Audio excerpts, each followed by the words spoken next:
So what if your entire life's path, your whole destiny, was already encoded in your spiritual DNA from the moment you were born? Today, we are diving deep into an incredibly powerful story from the Zohar. It's about two brothers, Jacob and Esau, born from the exact same source, who grew into completely opposite worlds. It's really a foundational story about destiny, choice, and how we become who we truly are.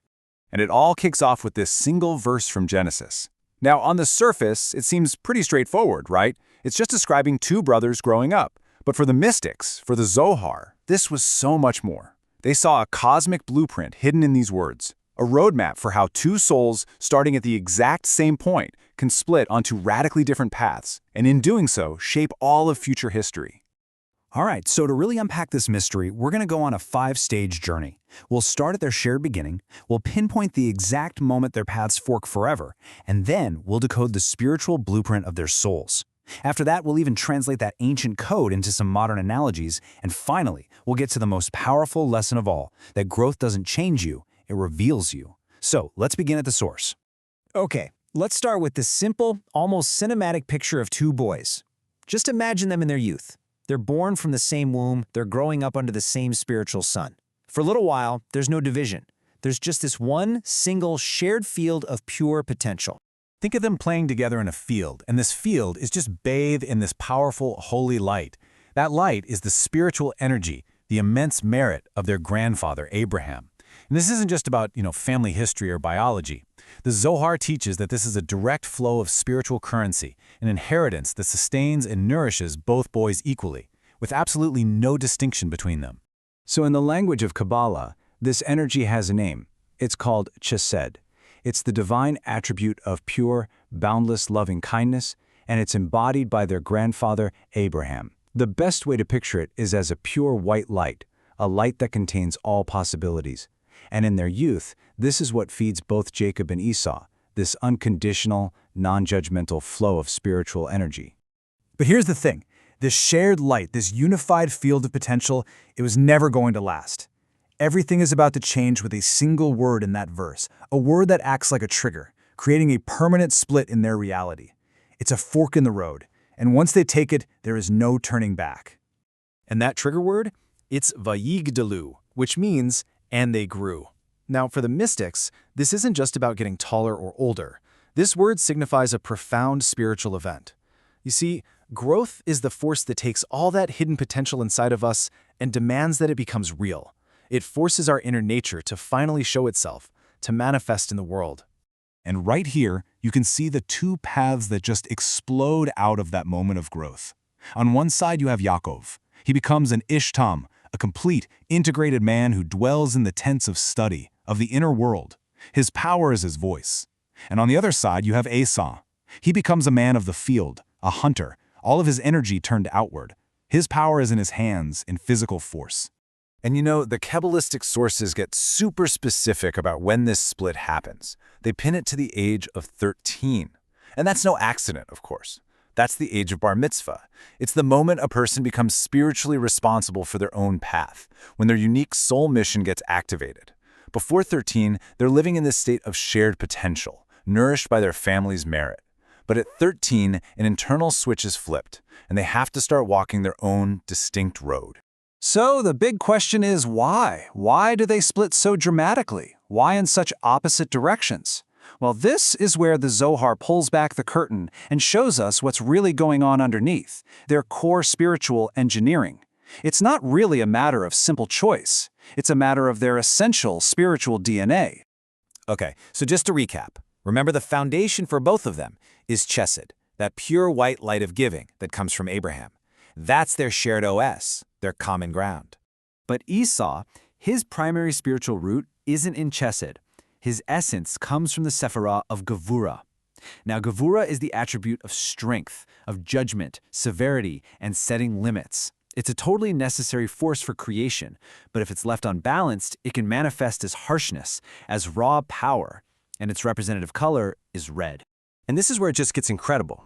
The Zohar points out, with amazing precision, how Esau's entire existence is just saturated with this red energy of Gevurah. It's not just a symbol, it's literally his operating principle. He's born Admoni, which means ruddy or red. He sells his birthright for a stew of red lentils. His territory becomes the land of Edom, which literally means red. He becomes the father of the nation of Edom. It's an unbelievable pattern. His strength, which comes from this unchecked Gevurah, is completely externalized. It's projected outward as the power of the hunt, of domination, of raw physical force. Jacob, in total contrast, draws his essence from the Sephira of Tiferet. Now, Tiferet is the attribute of harmony, truth, and beauty, and its location on the Kabbalistic tree of life is absolutely key. It sits right in the center, and its job is to perfectly balance the boundless, giving energy of Chesed on the right with the harsh, limiting energy of Gevurah on the left. Its color is a blend, often shown as green or gold, representing this perfect harmony. And this is the secret behind why Jacob is called an Ish Tam, a complete man. The word Tam here doesn't mean simple or naive. It means whole, integrated. He is the walking, talking embodiment of Tiferet. He takes the love from his grandfather and the strength from his father's lineage and harmonizes them internally. His is the quiet, immense power of balance. Okay, so this can all feel pretty abstract, right? Sephirots, divine attributes. So the ancient sages were masters at this. They would provide hidden layers of meaning, analogies, to make these ideas tangible. Let's do the same thing. Let's translate this spiritual architecture into 2 modern languages to really help us get the inner mechanics: cosmic engineering and, of course, video games. First up, the cosmic engineering model. Think of it like a computer system. Abraham's merit is the shared operating system. Jacob and Esau both boot from the same root directory. But at maturity, that single process, let's call it Vayigdalu, it forks into 2 completely independent threads. Jacob's thread aligns with the stable, internal divine network. His actions, his prayers, his study are like clean API calls to holiness, and his firewall, it's faith. Esau's thread, on the other hand, forks to an external, totally volatile system. It rejects that internal network and instead relies on brute force commands and, basically fishing his father to get what he wants. It's powerful for sure, but it's unstable and totally exposed to the chaos of the field. Or if you're a gamer, this will probably click instantly. Think of it like a role-playing game. Both brothers start at level 1 with the same base stats, but at level 13, it's time to allocate their skill points. Jacob invests in the Sage class. He's maxing out his internal abilities like faith and study. Esau, he goes all in on the Hunter class, pumping all his points into external, physical stats like force and deception.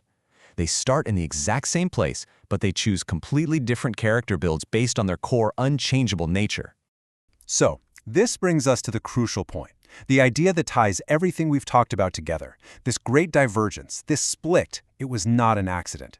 It wasn't a case of nurture versus nature, it was absolutely inevitable.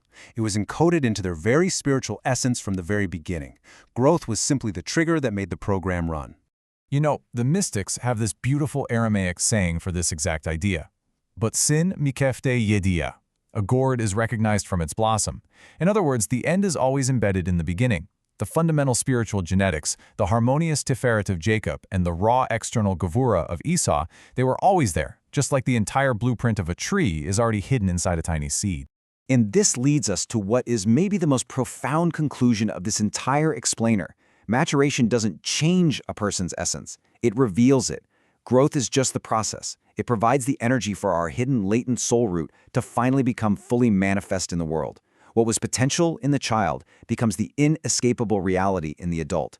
The blossom simply proves what was in the seed all along. And of course, this ancient story, this mystical blueprint, it isn't just about 2 brothers who lived thousands of years ago. Like all deep truths, it's a mirror for us. It forces us to ask a really difficult but really essential question. If growth simply reveals what's already there, what pre-existing truth is our own life's growth, our own journey to maturity, bringing into the light about ourselves? Thank you for joining us for this complete journey through the Pardes. We hope these ancient truths help you and your family improve your own dimensions this week. If you enjoyed this full chapter deep dive, please like, subscribe, and share which part of the journey touched your soul in the comments. We'll see you in the next chapter.